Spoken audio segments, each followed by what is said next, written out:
દેશના વડાપ્રધાન મોદીજી 15મી તારીખે આવે ત્યારે સાથીઓ મેં એવું નક્કી કર્યું છે કે ડેડિયાપાડા તો આપણે દર વખતે ત્યાં જ કરતા હતા. હવે આ લોકોએ મારી ગેરહાજરીમાં ત્યાં જાહેર કરી દીધો છે અને મારાથી ત્યાં જવાય એવું પણ નથી. અને ત્યાં જ બીજો પ્રોગ્રામ આપણે આજુબાજુમાં નક્કી કરવા જઈએ તો પોલીસ સાથે ઘર્ષણ થાય કે ના થાય. આપણા લોકોને એ લોકો ઓળખે, ડિટેન કરે, જવા ના દે ને એવી બધી માથાકૂટમાં પડવા કરતા આપણે નક્કી કર્યું છે કે ઝઘડિયા વિધાનસભાના નેત્રંગ તાલુકામાં એક મોટો પ્રોગ્રામ આપણે એ જ દિવસે 15 તારીખે જ કરી લઈએ.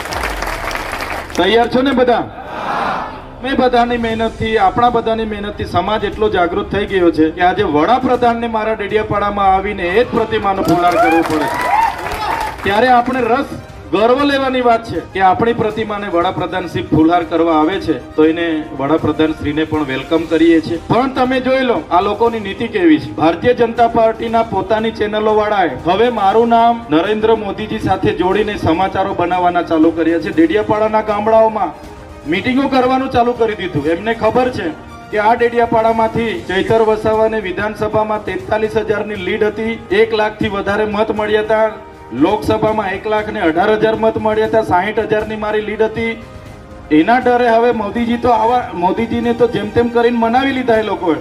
પણ હવે મોદીજી આવવાના તો લોકો ક્યાંથી લાવવાના એના ટેન્શનમાં આ લોકોએ મારો અને નરેન્દ્રભાઈ મોદીજીનો ફોટો સાથે રાખીને એવું પ્રચાર કરે છે ડેડિયાપાડામાં, સાગબારામાં, ચિકદામાં કે 15 તારીખે મોદીજીના હાથે ચૈતરભાઈ વસાવા ભાજપમાં જોડાવાના છે અને બધા આવી જજો એમ કરીને પ્રચાર કરે છે. બોલો, તમે બી મીડિયા જોયા હશે, જોયા છે ને? ત્યારે સાથીઓ આપણે નરેન્દ્રભાઈ મોદીજીના પ્રોગ્રામમાં 25,000 લોકો ભેગા થતા હશે તો આપણા પ્રોગ્રામમાં 50,000 લોકો ભેગા થશે. એમના પ્રોગ્રામમાં 50,000 લોકો ભેગા થતા હશે તો આપણા પ્રોગ્રામમાં 1 લાખ લોકો ભેગા થશે. અને તમને તો ખબર છે વડાપ્રધાનનો કાર્યક્રમ હોય કેવડિયામાં થાય એટલે 5,000 તો પોલીસ જ આવે છે કે નથી આવતી? તલાટીઓ, ગ્રામ સેવકો, આશા વર્કરો, આંગણવાડીઓ, સખી મંડળો, મનરેગા વાળા, આવાસ વાળા, જંગલ ખાતા વાળા એ બીજા 5,000 આવી જાય છે. ને એમના કાર્યકરો આજુબાજુ આખા રાજ્યમાંથી 5,000 આવશે ને બીજા કદાચ આમ તેમ કદાચ કોઈને રોજ આપીશું, બસમાં બેસી જજો, મારી શરમ લાગજો, બસ ખાલી નહીં જવી જોઈએ એમ કરીને હાથ જોડીને કદાચ બસોમાં ભરીને લાવે તો થોડા ઘણા લોકો જશે. પણ જે પ્રકારની એમની નીતિ છે એમનો મારે કોઈ વ્યક્તિગત કોઈ પાર્ટી સાથે કે કોઈ વ્યક્તિ સાથે વિરોધ નથી. પણ જે પ્રકારે આઝાદી પછી આદિવાસીઓનો ઉપયોગ થયો છે મારે એનો વિરોધ. જે પ્રકારે નવા પ્રોજેક્ટોમાં આપણે હર હંમેશ જમીનો આપી છે, ડેમો માટે આપણે જમીનો આપી છે, જીઆઈડીસીઓ માટે આપણા પરથી જમીનો છીનવાઈ છે, જીએમડીસીમાં આપણી જમીનો છીનવાઈ છે, કોરિડોરમાં આપણી જમીનો છીનવાઈ ગઈ છે. બધી જ જગ્યાએ આપણું યોગદાન લઈ અને જ્યારે આપણા વિકાસની વાતો આવે ત્યારે એ લોકો જે અનદેખી કરે છે એનો હું વિરોધી છું. ઊંચી પ્રતિમાઓ કેવડિયામાં બનાવી દેવાથી, મોટા બિલ્ડિંગો બનાવી દેવાથી, ઊંચા આવાસો બનાવી દેવાથી, મોટા ડેમો બનાવી દેવાથી આપણો બધાનો વિકાસ નથી થવાનો. આપણો બધાનો વિકાસ ત્યારે થશે આપણા બાળકોને સારું શિક્ષણ મળશે, આપણા ખેડૂતોને સિંચાઈનું પાણી મળશે અને આપણા યુવાનોને નોકરી રોજગાર મળશે, ત્યારે આપણે વિકાસ થવાનો છે. આટલા વર્ષો 150 વર્ષ થઈ ગયા ત્યારે હવે એ લોકોને બિરસા મુંડા યાદ આવ્યા છે. કેમ કે આદિવાસીઓને હવે કઈ રીતના મનાવવાના? એટલે એ લોકોએ આજેથી રથયાત્રાઓ ગામડે ચાલુ કરી છે. એમના સાંસદો અને ધારાસભ્ય રથયાત્રા લઈને ફરે છે.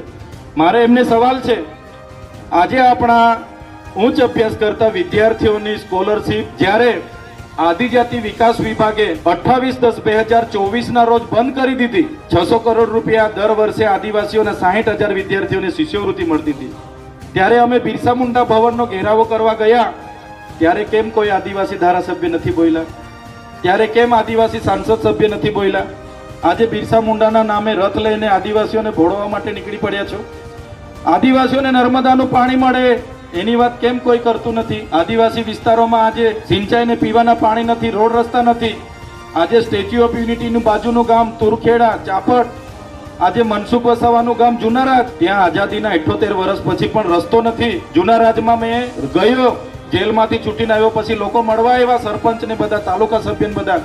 મને કીધું સાહેબ ધારાસભ્યને ત્યાં અમે આટલી રજૂઆત કરી, સાંસદને રજૂઆત કરી, સાંસદ સાહેબનું ગામ છે પછી પણ અમારો રસ્તો નથી બનતો. અમારું ગામ 700-800 વર્ષ જૂનું રાજા રજવાડાનું ગામ, અને અમારી જ્યારે કોઈ બેનને ડિલિવરીની પીડા ઉપડે, અમે ઝોલીમાં લઈ જઈએ, બેન રસ્તે મરી જાય, કોઈને સાપ ડંખ મારે અને રસ્તે મરી જાય, અને એ લોકો એ કામ કરવાની જગ્યાએ આજે રથ લઈને વિકાસ વિકાસ વિકાસ વિકાસ કરતા કરતા ગામમાં ફરે છે. વચ્ચે વિકાસ મહોત્સવ, તમે જેટલા રૂપિયા તમારું બ્રાન્ડિંગ કરવાના બેનરો લગાડો છો, રથ બનાવીને ફેરવવાના સરકારી કાર્યક્રમોના તાઇફામાં જેટલા રૂપિયા તમે બગાડો છો, એટલા રૂપિયા આદિવાસીઓના શિક્ષણ પાછળ તમે વાપરો તો અમે પણ તમારી વાહવાહી કરીશું, અમે પણ તમારા ગુણગાન ગાઈશું.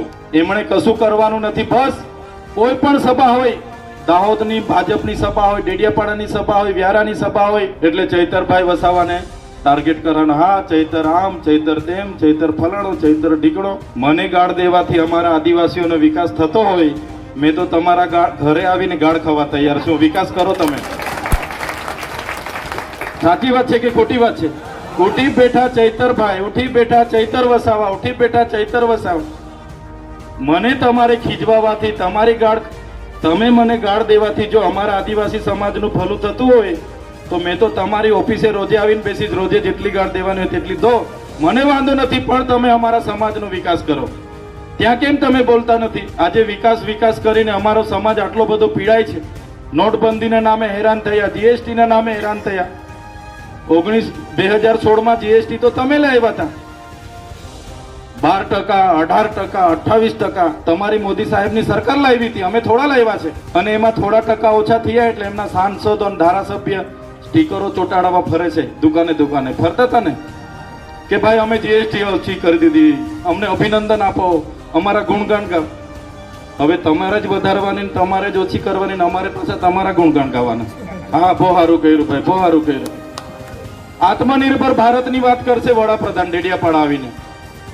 સ્વદેશી અપનાવો.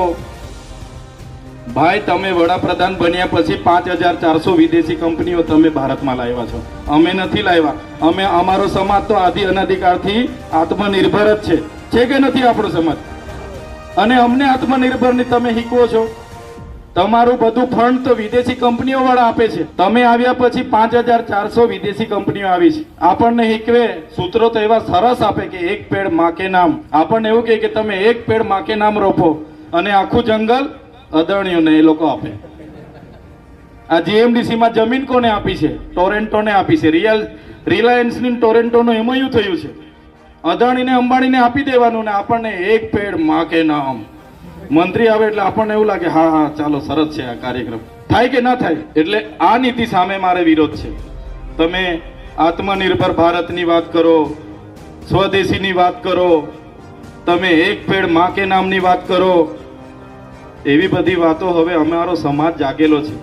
ડેડિયાપાડા આવશે ને કહેશે આ પ્રોજેક્ટ આવશે, 50 કરોડનું આ થઈ જશે, 500 કરોડ, ભાઈઓ બહેનો 1000 કરોડનું આ કરી દઈશું, તે બસ આટલી જુમલેબાજી થઈને જવાના છે. લોકો અચ્છી તરહથી જાણે છે કે નથી જાણતા? ત્યારે આ બધું થવાનું છે. કોઈએ ચિંતા કરવાની જરૂર નથી. ત્યારે વધારે વિશેષ વાતો નથી કરતા. તમે સોશિયલ મીડિયાને બધું જાણો છો, એટલે ગમે તેવા પ્રયાસો કરશે આપણો કાર્યક્રમ ખૂબ સફળ થાય. એના માટે બધા જ લોકો પ્રયાસ કરજો. આવનારી 15મી તારીખ સુધી દરેક ગામડાઓની મીટિંગ થાય. હું પણ એક દિવસે આવું, 8-10 ગામોમાં તમે કહેશો ત્યાં હું પણ મીટિંગ કરું, અને વધુ ને વધુ સંખ્યામાં લોકો ત્યાં ભેગા થાય. અને સામાજિક કાર્યક્રમ દર વખતે આપણે 15મી ઓગસ્ટ અને 9 ઓગસ્ટ રાજકીય કાર્યક્રમ નથી રાખતા. સમાજ રીતે બધાને આમંત્રિત કરીએ છીએ.